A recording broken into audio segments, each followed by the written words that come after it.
Et salut tout le monde. Bienvenue sur ma chaîne YouTube, ici Alice, ici mon histoire commence. Du coup, eh bien oui, je vais faire cette nouvelle vidéo aujourd'hui pour vous parler de mon expérience au niveau des psychiatres. Je vais faire aussi un petit point au niveau de ma chaîne YouTube, parce que ça fait un petit moment que j'ai pas fait de nouvelles vidéos. Parce qu'il y a eu beaucoup de bouleversements dans ma vie qui fait que j'ai pris énormément de retard au niveau de ma transition. Là, je vais un petit peu tout reprendre, parler un petit peu de chaque étape de ma transition. Je vais également...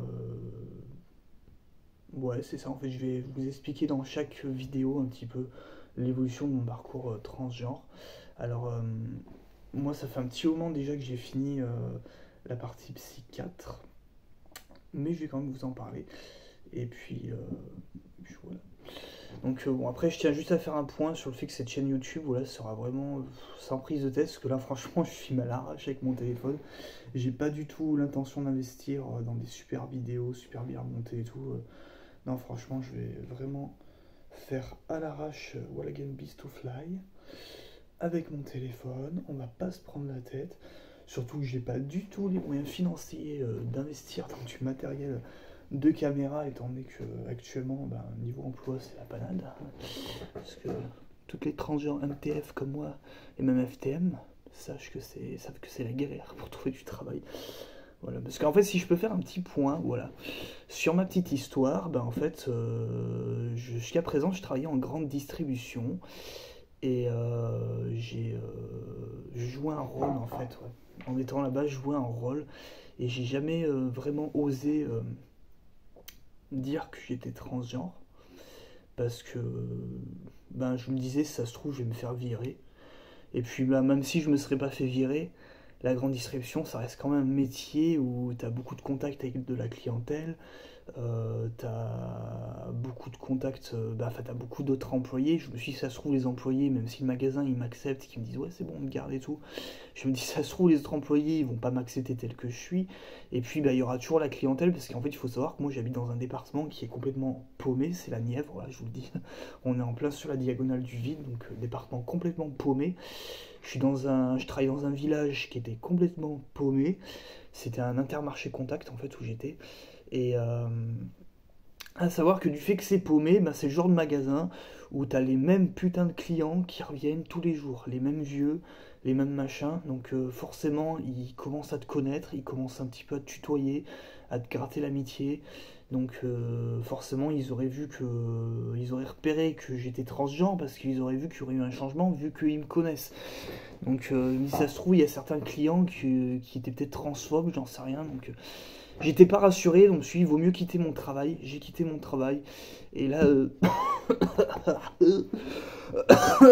wow, j'ai quitté mon travail du coup. Et là, ça fait depuis début septembre que je suis du coup au chômage, j'allais dire à la retraite, non, je suis pas à la retraite, je suis au chômage. Et d'ailleurs, donc du coup, voilà, et donc je me suis dit, je vais me consacrer à fond sur ma transition, j'en ai rien à foutre de Pôle emploi et de tout ce qui va avec.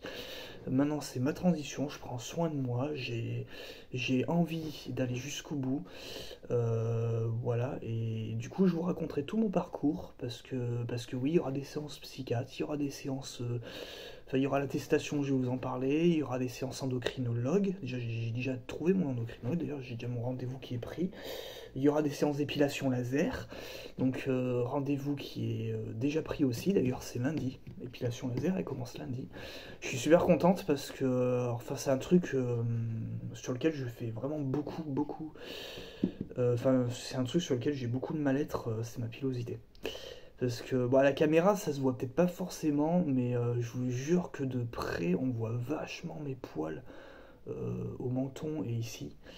Et j'ai beau mettre du maquillage, peut-être que c'est moi qui suis vraiment mal à l'aise avec ça, que je supporte pas la pilosité, mais à chaque fois, je n'ose. En fait, pour être franche, je vais vous le dire cash. Parce qu'en fait, il faut savoir que moi, je me considère comme une lesbienne. Je suis en couple, j'ai une copine. Et ma copine, elle a du mal à supporter ça par rapport à ça. c'est que en fait actuellement, parce qu'elle elle est vraiment très enthousiaste à l'idée de ma transition, elle me motive et tout. Et le truc c'est que ouais, actuellement je n'ose pas sortir en fille dehors parce que j'ai peur en fait qu'on se moque de moi, qu'on me dise ah cette personne est transgenre machin, enfin, en mode on se moque de moi, en mode transphobie quoi.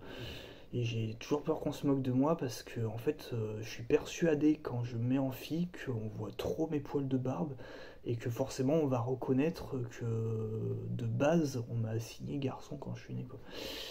Et, et c'est vrai que bah, quand t'es transgenre, t'as pas envie, enfin quand tu te sens femme, du moins, t'as pas envie qu'on te dise ah il ressemble à un mec. Donc ouais, t'as pas trop envie et tout. Et c'est pour ça que d'ailleurs j'ai prévu une vidéo, on va dire entre guillemets challenge, je sais pas quand je la ferai. Je pense que ça me motivera où en gros je vais filmer en même temps de faire ma première sortie dehors en tant que femme. Et si ça peut en motiver certaines d'autres, oh, elle a un poil. Enfin, un poil, un cheveu, c'est pas grave. Oui, c'est une perruque que je porte là, je pense que ça se voit. En fait, en dessous, je suis blonde. J'ai fait une couleur il y a pas longtemps. Parce que si je peux parler de mes achats de chaque semaine, ben là, mon dernier achat, c'était mon petit vernis à ongles. Et puis j'ai acheté donc la perruque, mais aussi une couleur. Puisque, parce que je commence déjà à prendre soin de mes cheveux, parce que je me dis, il faut quand même les préparer au jour où ils seront longs et ils seront super beaux et tout. Et du coup, j'ai quand même fait une couleur, j'essaie quand même d'en prendre soin, même si pour l'instant ils sont très très courts. Mais ouais. On peut voir en dessous, là j'ai les cheveux blonds, hein, comme vous voyez. On voit un petit peu en dessous, là j'ai les cheveux qui sont blonds. Voilà, c'est pour ça que je plaque bien mes cheveux comme ça, parce que c'est pour pas qu'on voie le blond en dessous, ça ferait un petit peu bizarre, du noir sur du blond. Donc voilà, j'essaie un peu de cacher. Mais il y aura une vidéo là-dessus aussi, je pense que je ferai, où je mettrai un truc du genre, j'enlève la perruque, et genre à partir de là, on mettra plus de perruque en fait. Voilà, je pense qu'il y aura une vidéo là-dessus aussi. Mais enfin bon, bref, je reviens à mes petites affaires. Donc du coup, voilà, je me suis mis au chômage et je suis méga stressé et peut-être que je vous en parlerai plus dans la vidéo de la semaine prochaine. Je sais pas s'il y a eu d'autres personnes dans mon cas, mais en fait, mercredi de la semaine prochaine, au bout de même pas un mois de chômage, on m'impose un premier rendez-vous Pôle emploi. Et je suis stressé parce que ben il va falloir que je dise que je suis transgenre. Il va falloir que je dise la vérité. Et en plus, j'ai un conseiller homme, donc ça met encore plus mal à l'aise. Et j'espère juste que Pôle emploi sera conciliant et qu'ils vont quand même accepter de me laisser le chômage, qu'on va pas me radier parce que concrètement, je risque de pas réussir à trouver du travail à cause de ma situation. Enfin, en tout cas, moi, c'est ma motivation. Je ne renoncerai pas à ma transition pour du travail. Et moi, je pense que c'est ce que je vais leur dire cash, que je refuse de travailler dans un endroit qui ne soit pas inclusif. Parce que concrètement, j'ai pas envie d'aller travailler dans un endroit où on va se foutre de ma gueule, où on va vouloir me casser la gueule parce que je suis différente. Enfin bon, je mettrai clairement les points sur les i et je pense que s'ils sont pas contents, moi je leur dirai cash que je préfère 100 fois me faire radier de Pôle emploi que de me forcer à aller travailler dans un endroit où on va se foutre de ma gueule. Parce que moi je vais pas aller travailler pour qu'on se foute de ma gueule. Donc du coup, ouais, c'est pour ça qu'après, ma copine, éventuellement, elle avait un plan B pour moi. Elle s'était dit, éventuellement, tu peux te mettre au RSA si des fois Pôle emploi, ils veulent pas te garder parce que machin chose et tout. Mais bon, pour l'instant, j'envisage pas le RSA. J'ai quand même envie de tenter avec Pôle emploi parce que je me dis, si jamais ils ont une solution divine pour moi en tant que personne transgenre, niveau emploi et tout, je pourrais peut-être vous conseiller, vous en parler. Et puis surtout, j'ai envie de tenter Pôle emploi parce que justement, j'ai envie de vous dire la semaine prochaine comment ça s'est passé. Et comme ça, vous saurez peut-être à quoi un peu vous attendre au niveau de Pôle emploi quand vous leur annoncez que vous êtes transgenre et savoir quelle est leur réaction et qu'est-ce qu'ils vont vous proposer comme solution. Je pense que ça serait sympa de vous le dire et d'ailleurs je pense que je le mettrai en titre sur ma vidéo de la semaine prochaine quand on est transgenre et qu'on a un rendez-vous Pôle emploi. Je pense que je mettrai ça parce que moi j'ai cherché sur YouTube, j'ai vu aucune vidéo qui parlait de ça et c'est vrai que ça m'aurait bien aidé de savoir à quoi m'attendre. Et c'est ce qui fait que du coup je suis encore plus stressé parce que je ne sais pas qu'est-ce qui m'attend en fait à Pôle emploi la semaine prochaine, je sais pas qu'est-ce qui va se passer, je sais pas ce qui va m'arriver en fait, j'ai super peur, je sais pas, je me dis est-ce que mon conseiller va être un gros con, est-ce que je vais me faire moquer, est-ce qu'on va m'insulter, est-ce qu'ils en auront rien à foutre, ils vont se dire non c'est bon tu vas travailler à Carrefour, il n'y a rien à foutre que tu sois transgenre, ou est-ce qu'ils vont me dire il faut ramener des documents qui prouvent que vous êtes transgenre, il faut ramener une attestation psy, ou je sais pas quoi. pour prouver, et dans ce cas-là, ouais, on fera un aménagement pour vous et tout. Enfin, je sais pas comment ça va se passer. Et donc, bon, bref, voilà. Bon, sinon, deuxième partie de vidéo. Oh là là, la vidéo va être super longue. Bon, je vais vous en parler vite fait, vraiment rapidement. Mais voilà, en gros, comment ça s'est passé ma recherche psychiatre? Et ben, concrètement, ça a été la galère. En fait, à l'époque où j'ai cherché un psy, j'habitais encore à Montélimar, dans la Drôme. Donc déjà, j'ai voulu chercher des psychiatres dans la Drôme. Donc à Montélimar, à Valence. J'ai cherché aussi côté Ardèche, parce qu'il faut savoir qu'à Montélimar, en fait, on est vraiment juste à côté de l'Ardèche. Donc j'ai cherché également du côté de Privas, d'Aubenas, enfin toutes les principales villes de Drôme-Ardèche. Et le vide interstellaire. On ne me répondait pas au téléphone. Et on ne me répondait pas au téléphone. Tout simplement, je n'arrivais à joindre aucun psychiatre. Et le peu qui répondait me disait directement, sans même que j'ai dit que j'étais trans ou quoi que ce soit, me disait directement, on prend plus de patients. D'accord. Du coup, je me suis mis à chercher plus loin. J'ai commencé à chercher, je crois, du côté de Marseille et Lyon. Et j'étais pas rassuré. J'avais pas envie de partir là-bas parce que justement j'ai vu que ça passait par des hôpitaux. Voilà, en fait, où tu avais tout l'organisme en lien avec l'endocrinologue, tout ça. Alors ça peut paraître bien parce que tu as tout sur place et tout. Mais je crois que c'était mon médecin généraliste qui m'en avait parlé à l'époque la première fois. Et en gros, il m'avait bien fait comprendre, mon médecin généraliste, que tu en avais pour au moins 6 mois, 1 an de séances psychiatres à faire avant d'avoir l'étape endocrinologue et tout. Enfin, que genre que c'était vraiment en mode super sérieux là-bas et tout, quoi. Et je me suis dit, mais j'ai pas envie de passer 6 mois avec un putain de psychiatre. Parce que moi, concrètement, je fais partie des personnes trans qui sont contre l'idée d'aller voir un psychiatre parce que je me dis dans ma tête, je suis pas folle en fait. Je suis juste une femme, je suis pas folle et j'ai pas besoin qu'on me fasse un sub psychiatrique quoi. Donc je me suis dit 6 mois chez le psychiatre, non, j'ai pas envie, non. Donc du coup j'ai zappé l'idée d'aller à Lyon ou à Marseille parce que j'avais pas envie de passer par ces hôpitaux là. Donc je me suis dit on va essayer de viser des métropoles parce que à mon avis il y aura plus de facilité à trouver un psychiatre qui s'y connaît en personnes trans. Mais des métropoles à l'échelle plus petite que Lyon et Marseille quoi. Donc du coup j'ai commencé à chercher du côté... en fait très vite c'est un ami en fait qui m'a conseillé ça parce qu'il connaissait une personne transgenre qui était allée là-bas et il avait trouvé de très bons psychiatres et tout qui s'y connaissaient au niveau transgenre. Donc du coup j'ai commencé à chercher du côté de deux villes, c'était Avignon et Grenoble. Et alors là ça a été la mine d'or parce que sur ces deux villes j'ai trouvé des tonnes de psychiatres. Qui étaient agréés pour s'occuper de personnes psychiatres, de transgenres. Alors quand je dis psy agréés, je veux dire qu'elles s'y connaissent, quoi. Elles ont déjà eu d'autres patientes transgenres ou d'autres patients transgenres. Hein. Et du coup, elles étaient à l'aise et tout avec ce genre de personnes. Et du coup, finalement, c'est à Grenoble que je suis allé.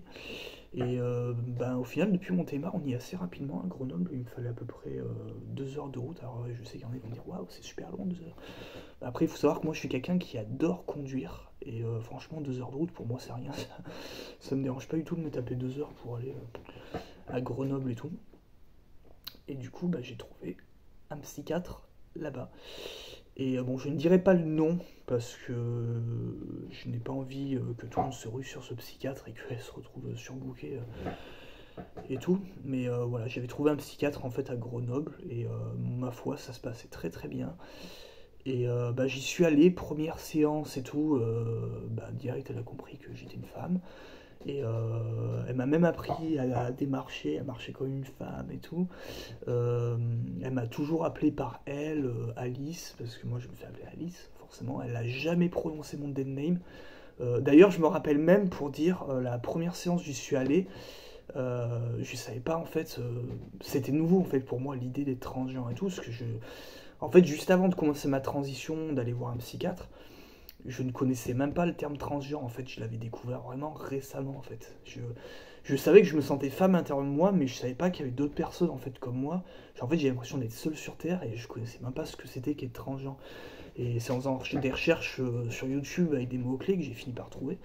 Donc du coup, c'était assez nouveau pour moi en fait. Et je savais.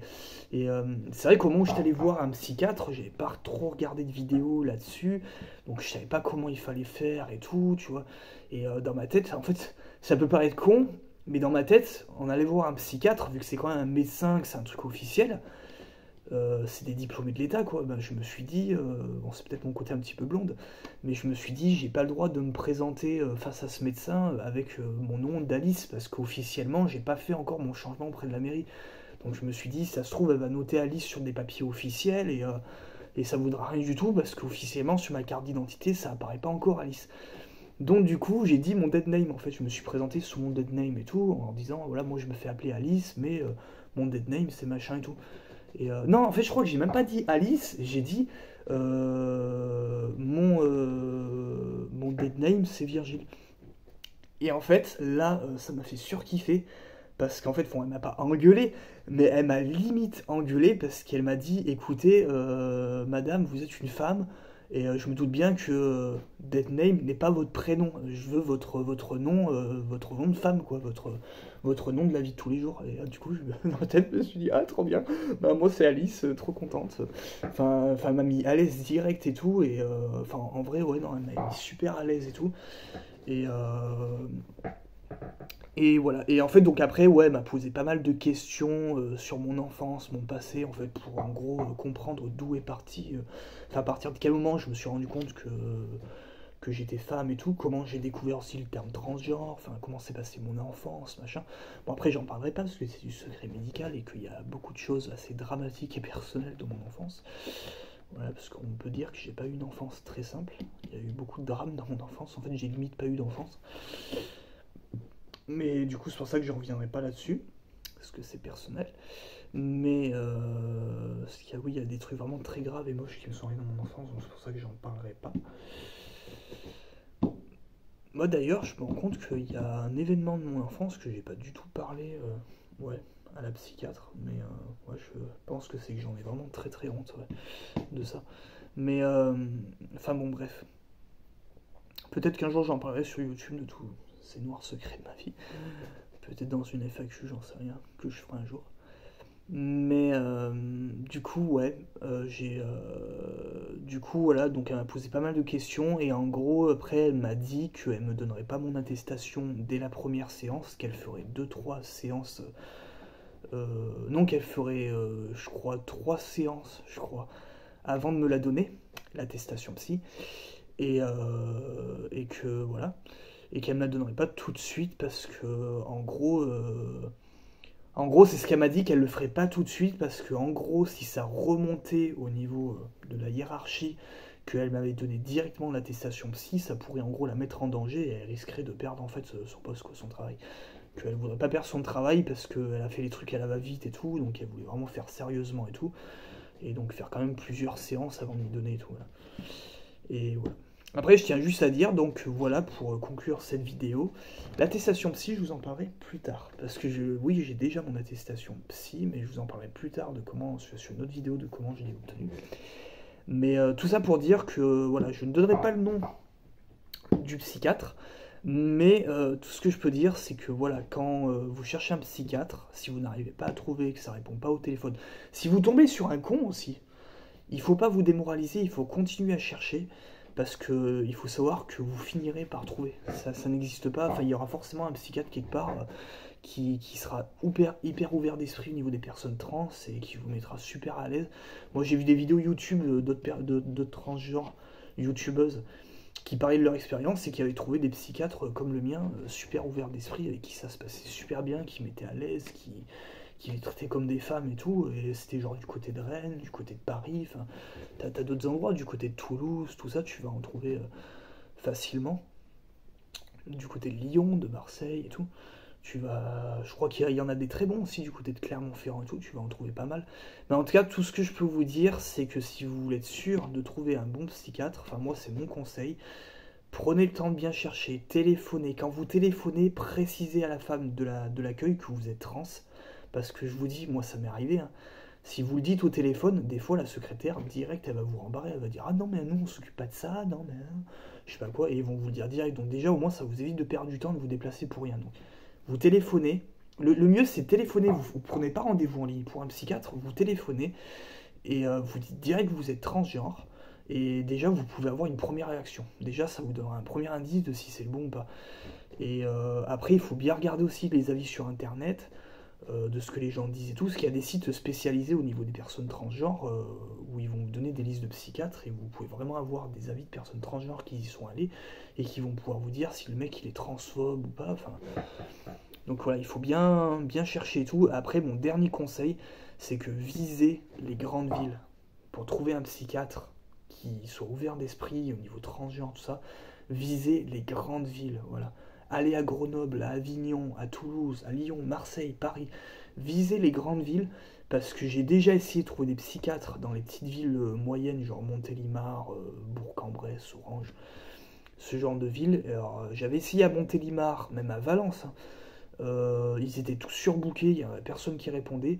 Et il y en avait un que j'avais réussi à trouver à Orange. Et là, justement, j'avais fait la connerie, parce que j'étais dans mes débuts, de ne pas préciser quand j'ai pris rendez-vous au téléphone que j'étais trans. J'y suis allé comme ça, tête baissée. Alors déjà, le psychiatre, il m'a vu arriver dans le bureau, je vous dis, il a fait des gros yeux comme ça. Enfin, on m'a dit qu'il comprenait pas ce que c'était, c'est quoi ce machin avec sa perruque et tout. Enfin voilà, bon, déjà, ça me mettait méga mal à l'aise. Gros connard. Et en plus, quand je lui ai expliqué ma situation, parce qu'en plus j'ai parlé pendant au moins 10 minutes, hein, pour expliquer ma situation, machin et tout, pour expliquer un petit peu mon enfance, machin. Le mec, il en avait rien à foutre, et c'était justement lui qui m'a renvoyé vers l'hôpital de Marseille, là où ils s'occupent de ça. Et en gros, le mec, en plus, tout le long, il a employé le terme hôpital psychiatrique, machin. Et en gros, en fait, il était là, en gros, à la limite à dire que la dysphorie de genre c'était de la maladie mentale, qu'il fallait aller en hôpital psychiatrique spécialisé, parce qu'un psychiatre indépendant il pouvait pas gérer ça, que c'était pas possible, il était pas apte à ça, parce que c'était trop grave, machin, enfin, il était là à insister que c'était de la maladie, et en plus il disait il tout le long. À aucun moment il m'appelait par Alice, quoi. Bah, je vous le dis je suis sorti du cabinet, j'étais pas énervé. J'ai pleuré. J'ai pleuré toutes les larmes de mon corps, j'étais effondré. Et j'étais à la limite de tout abandonner. Je me suis dit, je vais jamais y arriver, c'est pas possible et tout. À la fin de la journée, je me suis ressaisi parce qu'en fait, la colère a pris le dessus. Et je me suis dit, espèce de gros connard de psychiatre d'Orange, va te faire enculer. Et non, je vais pas me laisser abattre et il y aura forcément un psychiatre pour m'aider. Et c'est justement à partir de ce moment-là que je me suis dit, j'emmerde la campagne et j'emmerde les petites villes de merde. Et je vais aller voir directement dans les métropoles parce qu'au moins là-bas, les gens ils sont plus ouverts d'esprit, ils ont plus l'habitude de la différence. Il y a des associations LGBT et tout dans ce genre d'endroit. Et c'est d'ailleurs comme ça que j'en suis venu à Grenoble, parce que en fait je me suis renseigné d'abord sur les villes avant de chercher un psychiatre. Et à Grenoble justement j'avais vu qu'il y avait une association spéciale pour les transgenres qui s'appelle Rita, c'est une association pour les trans. Et je me suis dit s'il y a ça là-bas, il y aura forcément des psychiatres à côté qui sont pro-transgenres et qui s'occupent des trans. Et ça a pas loupé, ça a été mon Eldorado. Voilà. Donc à ceux qui disent que Grenoble c'est une ville de merde, allez vous faire enculer, parce qu'en attendant, c'est grâce à Grenoble que j'ai pu avoir mon attestation psy.